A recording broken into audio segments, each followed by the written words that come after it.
Right, good morning. Hello. You'll have to bear with, I've got a bit of a frog in the throat. So I've got my tissues, and if I have a coughing fit, just chat amongst yourselves for a bit, all right? So my name's Laine. Some of you may know me because my father-in-law is Tim Lewis, and everyone in the whole world knows him.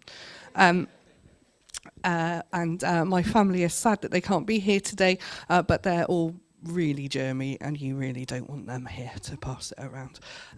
But they send their love. And it's always a pleasure to come back here because this is where I spent my teenage years, and I wouldn't be a Christian today if I'd not been here in my teenage years. And so it's always very special to come back here. And it's why I got out of being at my church today, because I told them I never say no to Hillview. So, so it's exciting to be here. Now, I do like a bit of audience participation when I'm talking because I get lonely. So I will be relying on you to help me out. I want to talk today about widening our circles. And while you all sit there and go, oh no, is this a maths lesson? It's not about maths, so you'll be all right. It's not circles. I want to talk about how God, knowing God, changes how we live and how that means that we interact and love other people. So we've had our main reading, which you all joined in with, which was great. But I'd also like now to have a look at the parable of the Good Samaritan. Has everyone knows the parable of the Good Samaritan, right? Everyone knows it, yeah? No, people don't know the parable of the... Okay, great. So we're going to act it out, okay? So I need some people for this. Now, it's always good if a couple of these people can be related because it involves somebody getting beaten up. And it's better if you beat up your own relative as opposed to somebody else in the church. So do we have any siblings that are quite happy to give each other a push? Any siblings? It's not often in church that you're given this opportunity. These two will. Splendid. Ladies, great. Come up here. Thank you very much. Gee, you're so well behaved. In my church, I'd been mobbed with kids coming up and they'd been going, I'll bash my brother. That's fine. Okay, so what's your name, my friend? Leonor. And what's your name? Jocelyn. What beautiful names. Right, so you are going to be the Good Samaritan. So you're going to stand over there, and you're going to be a very nasty robber. Okay, so you're going to stand over here. The nasty robber is going to need some backup. So, splendid. Come along. Marvellous. Okay, we could do with another robber if anyone's feeling like they'd like to punch this lovely lady. No? Okay, right. Now, this is very important. When we're going to beat her up, we're going to stop just before we hit her, okay? So it's like this. We get our hands like this, and we go, but we stop. Can you do that? Practice?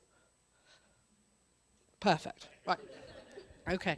So this is. I'm going to need 3 more helpers in a minute. So those of you who are sat there going, good, I've got out of this, you haven't. Okay. So you, my friends, you're going to come down here. Okay. And you are going to go on a journey, and we're going to walk up there, okay? And then they're going to jump out, and they're going to pretend to punch you, okay? All right? And then you're going to fall on the floor very dramatically and pretend to be very, very hurt. Can you do that? Yeah? Lovely. Okay.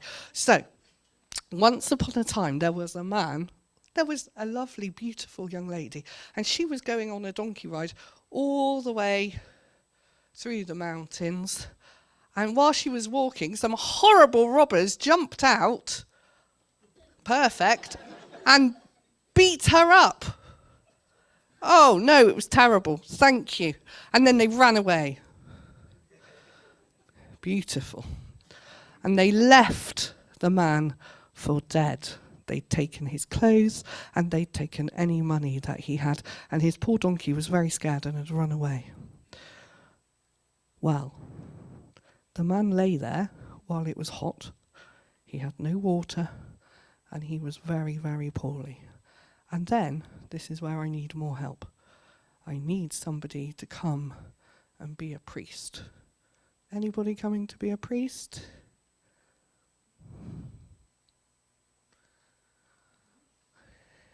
Anybody? Okay, there was a priest. There was a priest. And the priest came along and he saw the man and he thought, ooh, that looks very messy. I shall walk this way. And he tiptoed round the man and kept walking. The sun beat down. The Samaritan man lay on the floor. And he was really poorly now. I feel like I'm flogging a dead horse, but does anybody want to go? Thank you. And then there was another man who came along. And he was a Pharisee. And he was walking along. And he saw the man. And he was most alarmed by how messy the man looked. He really thought, that looks disgusting. And so he walked round the man, totally ignoring him. And off he went. And the sun beat down, and the man still lay there, and he was getting really poorly now. And finally, there came... Splendid! The robbers have had a conversion experience. Splendid. Just you. Come on then. You go across. And this man was a Samaritan. And he saw the man, and he stopped. And he bent down. And he gave the man some water. That's right. Very good. And he helped him up. Oh, we're going for the full dramatic performance. Excellent. And carried him. Oh dear, I think now they're in all sorts of trouble. If you just stand up and walk this way. Okay. And they walked off to an inn. And he gave the innkeeper, this lady can be the innkeeper, do you want to give her some money? Gave the innkeeper some money. And he said, look after this injured man. And if there's anything else I can do when I come back, I will pay you any more money you need and do anything else. And so he looked after him. And then this man left, this Samaritan, he left. And these guys stayed at the inn. Right, shall we give these ladies an amazing round of applause? Thank you, ladies. That was fantastic. Now, the whole point of that story is that the person on the ground was hurt. And when the others walked past him, all they could see was the type of person he was. They could just see that it was messy, it was dirty, it was not something that they wanted to get involved in. Now, for all of us, we might think, well, they should have got involved because they were a priest and they were a Pharisee, so they were God's people. So if anybody should have been helping the person on the floor, it should have been them. But the person who actually helped was a Samaritan. The Samaritan was their enemy. Normally, they would not even be seen together, let alone touch one another. And the whole point of that story is that Jesus is saying to people that you must love your neighbour. You must, it doesn't matter who it is, you must love and care for people. And it doesn't matter whether they're somebody that you would normally hate or normally disagree with, that person, you should love them and care for them, and indeed put yourself out for them. And so when I say we're going to talk today about widening your circle, that's what I mean. The men who passed, the priest and the Pharisee, they had very, very small circles. So they were like, I look after me, and I look after anybody like me, and anyone that I think is good enough for me. And the Samaritan had a very wide circle. He had a very wide circle. So he was, I'm just going to look after anybody who needs it. Now, as Christians, we are called, Jesus calls us to love everyone. And that, at first, seems really easy. Just be nice to everyone. Walk around with a cheesy grin and, hello, how are you? And it's all lovely. But actually, it's one of the hardest things ever. Now, I'm not a mathematician, so maths, and to me, maths is the hardest thing in the world. I can see somebody down here is loving the maths, but maths is the hardest thing ever for me. Other people will find other things. But actually, loving everyone, no matter what, is even harder than maths. Because what happens is that in our heads we make up all these rules about why we can't do it like that, why we can't love people. Okay, so we make up a rule. And they're very funny rules, and you don't know that you've made them up until you start thinking about them. Has anybody have? You suddenly realise, oh, I think this. I can't do that because those people. Well, I can't cook for that family there because I've already cooked for them 5 times already. And well, more than 5 times is quite a lot, really. They should be cooking for themselves by now. Well, nobody knew that was a rule. In fact, you didn't know it was a rule until somebody asked you to cook for the 6th time. And then you were like, but I've cooked 5 times already. Or maybe it's loving someone who is particularly not fun to be with. Now, I know everybody here is very good fun to be with, but I'm sure, put your hand up, adults as well. This is really important. It's a family service. I'm not talking just to the children here, because adults pretend they don't, but they have people they don't like either. Okay. All right. So put your hand up if you know somebody in your life who's not particularly fun to be with, that you don't enjoy being with. Put your hand up. Mine's high and proud. Yeah. Loving that person is really difficult, isn't it? Inviting them round for dinner. It's so much more fun to invite your own friends round for dinner, isn't it? So much more fun to invite all your friends to your birthday party. But that really annoying boy who flicks you when you walk past him in the classroom, don't invite him to your birthday party because he might flick you. Widening our circle, loving outside the lines is another way of putting it, means inviting that boy to your party. It means including those people to your gathering when all your mates go out to the Forest of Dean for a day and have a picnic or whatever, and you invite that family. That family with the really noisy children. You're like, oh, do we have to take them?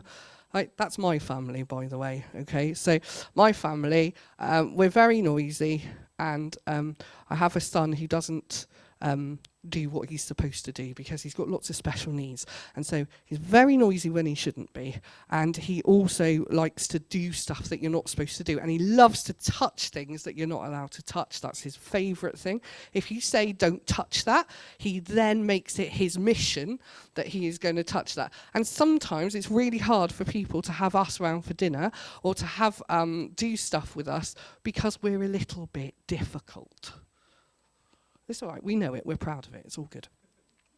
But do you know what? Some people still have us round, and they move their stuff out their house that they're not supposed to touch, we're not supposed to touch, and all of that. And that's loving outside the lines. But it's not just doing it once or twice, it's all the time. And then it gets more complicated. There's issues at work and in society where actually loving outside the lines, loving bigger, loving more, loving the way Jesus loved, loving unconditionally, gets really difficult. Now, I was bullied at school when I was 15, and it wasn't fun in any way. And loving those bullies was an absolute no-no. Absolutely no way. And it was a no-no when I was 15, and it was a no-no when I was 21, and it was a no-no when I was 28. And then I met them, some of them when I was 33, and it was a definite no-no. And God had to really talk to me about it. Because I went somewhere and there was a lady, this poor lady, she didn't even really remember me. And we were sat in a candle party. Ladies, have you been to a candle party? So much fun. Not. And so we're sat in this candle party, and I'm very aware that this lady there is the lady that used to bully me when I was 15. And you know, she's just being really nice to me. Would you like a candle? Can I pass you this? And I'm sat there, and I've got this face on. You got that face sometimes? So you have that face? I am, and I am not speaking to her. I'm about 33 at this point. And I went home, and my husband said, how was it? I said, it was dreadful. Firstly, it was a candle party.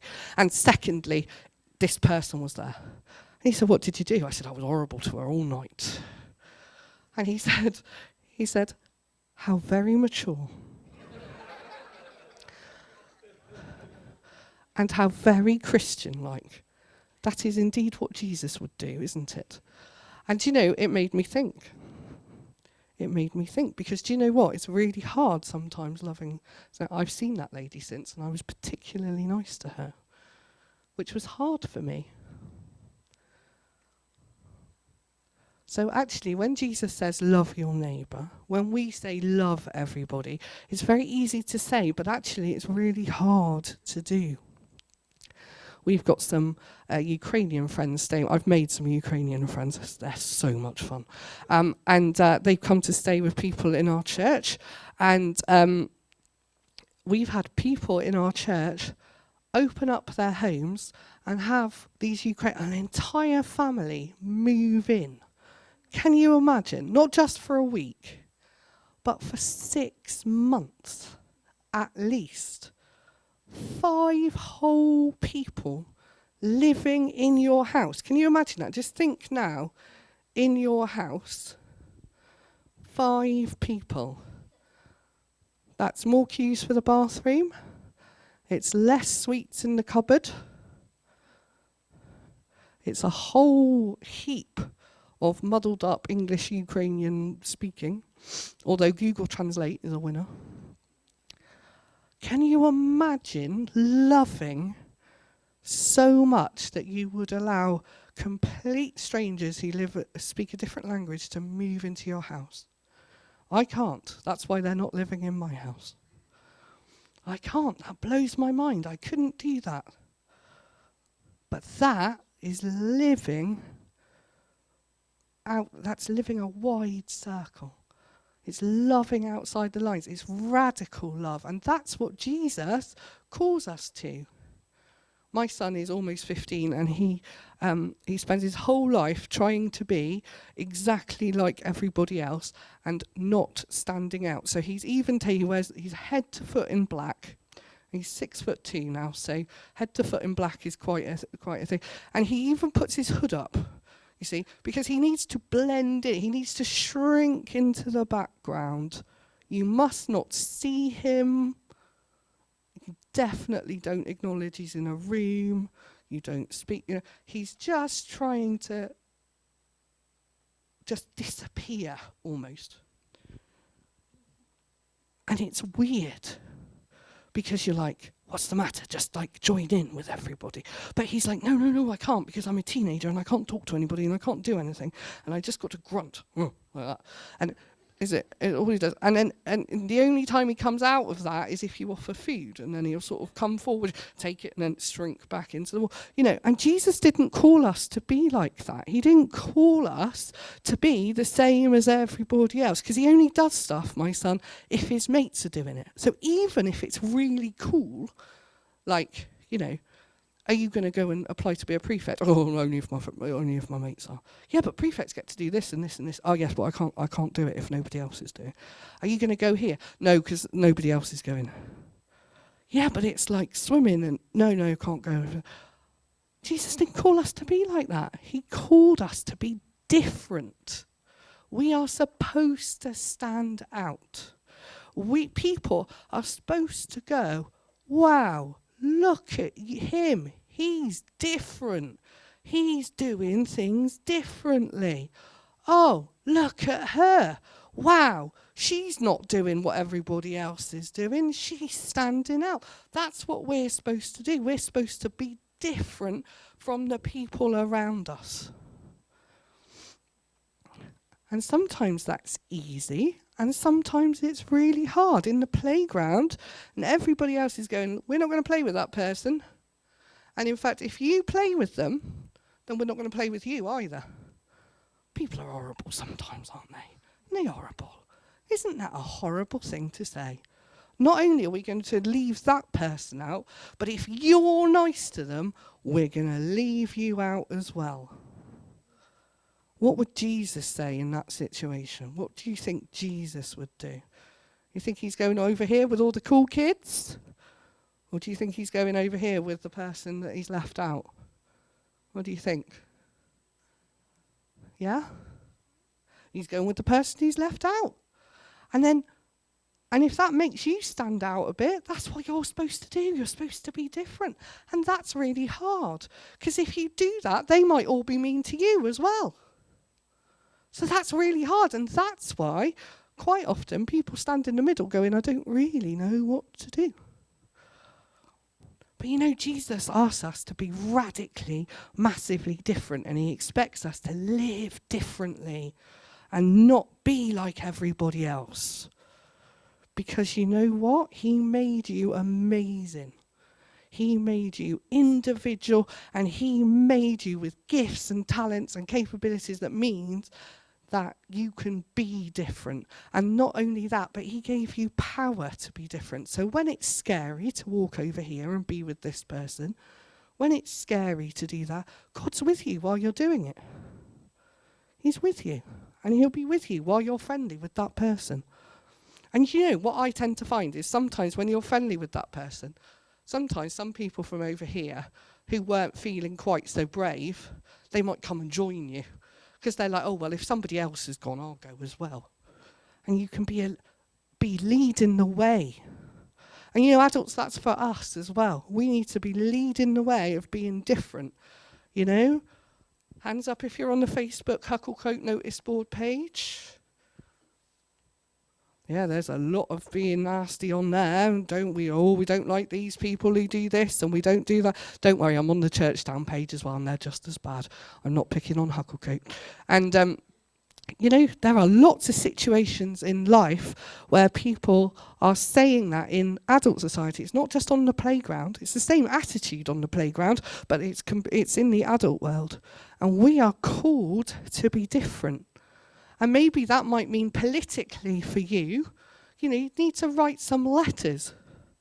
You know, there's an amazing guy in our church, he's nearly 80, and he can't do a huge amount to help the Ukrainian families, but he has been writing to Rishi Sunak every week about this and that and how this isn't fair for the refugees, not just Ukrainian, all refugees, and how this isn't fair. And he is making a difference and standing up, and he's loving outside of his circle by doing that. And maybe that's something that some of you guys could do. There are always ways for you to stand up and to love passionately and outrageously and differently for Jesus. And if we keep that idea of the circle, the thing with a circle is that it's closed, isn't it? It's joined up. So we're very protected. We draw our little circles. This is who we include and this is who we don't. But I want to suggest that we need to not think about circles, but rather about spirals. Because spirals are open. They're not closed. They don't leave anybody out. And they can, a whole point of a spiral is it goes on and on and on and on and on and on. And there is no end. And so we need to live our life almost as a love spiral, not as a circle. Something that goes on, something that includes other people and that isn't closed off. And so as I come to finish, I thought we'd do a little prayer activity. Now again, this is for everybody, okay? Not just the children. And if you're in a couple or in families, if your whole family, some of your family are here today, and do it as a family activity. Okay, so I've stolen some pencils from my church, so I hope they don't need them today. And so we're going to give some pencils out, and I'm going to give everybody a spiral. And what I would like you to do, we're going to do it in an attitude of prayer, quietly, is I would like you to write all the normal people that are kind of in your circle, that you already love and care for. And that might include, I don't know, maybe you help with a charity or something like that. You know what I mean? Something that's already there. You put those in first. And then as the spiral goes on, I want you to start writing down other people, other groups or other things that you think, actually, normally I'm a bit closed to those ideas. I want to put them, and I'm going to pray that God will help me to be more loving towards those people, more loving towards those groups or that subject or whatever it is. Does everybody understand? And we're going to pray. That'll be our prayer. And then what I want you to do is I want you to take it home. I didn't want to do this in the service because it'll take too long. And you cut your spiral out and you pin it up somewhere, right? Preferably in the kitchen, because I have learned in my house that everybody goes in the kitchen at some point in the day. Everybody. They might not go anywhere else in the house, particularly if you're a teenager and only stay in your bedroom, but they will all go in the kitchen. So pin it up in the kitchen, and then you can see it, and it will remind you, A, to love more, but B, to pray for those people. Do you know it's a lot easier to love somebody if you've been praying for them first? Did you know that? You remember that lady I told you about that bullied me and that I was really unkind to her? That before the next time I knew I was going to see her, I prayed for her every day. It's very hard to hate someone that you've been praying for. Really hard. You can't do it. Because when you pray for them, Jesus does something inside to you. And then when you see them next time, you see them the way Jesus sees them, and you don't see them as that horrible person anymore or that difficult person anymore. And so that's what I'd like to encourage you to do. So I'm going to press gang my keen lady helpers again. If you take the box, my friend, and pass the pencils round. And we're going to have to do this. Could you just, we'll do it in school where you take a wad and then pass it down the line. Is that all right? And everybody, and like I say, you can do it in twos or in a family group. If I just take some, this side, pass it round. Feel free to do a family one or a sibling one or whatever. If I pass, you pass those back to everybody. I photocopied 85, so we should be fine. Anybody need any? Of course. Just take them and pass them on, that's it. There will be a lot of organised people who have pens in their handbags. I was banking on that.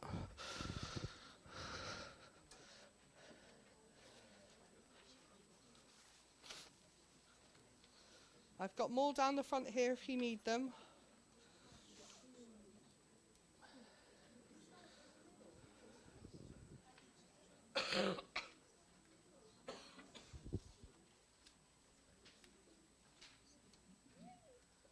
Thank you. Okay. Right, so I'm just going to say a prayer to start this time, and then I'm going to say a prayer to end it in a minute. Father God, we thank you that you love everyone equally. We thank you that you do not have lots of rules about why somebody deserves our love or not. Thank you that your love is unconditional. Please help us now to think about the people that we need to add to our love spirals. Amen.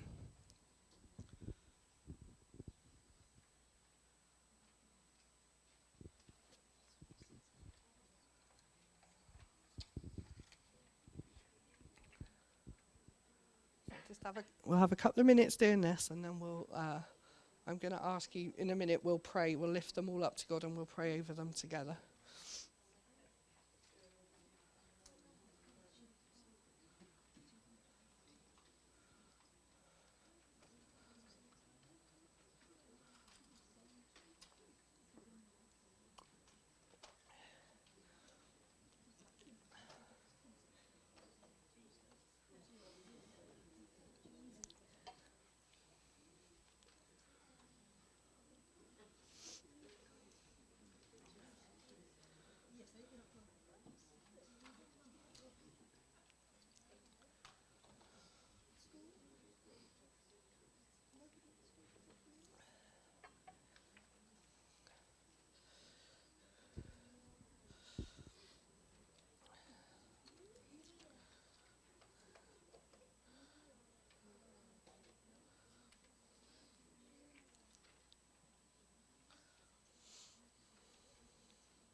Okay, we'll draw this time to a close, but if you haven't finished, do carry it on after lunch. Do it together at home.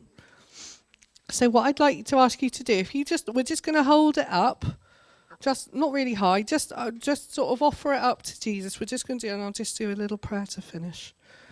Father God, we thank you for this time to be able to think about those that we need to love more and to love with your love, your unconditional love. And we thank you that we have thought of people or areas that we need to do more in. And we pray that by your Spirit that you would give us power to be able to do things that are hard, to stand out from the crowd, to love people that other people are not loving. And we pray that you would help us to do this through your name. Amen.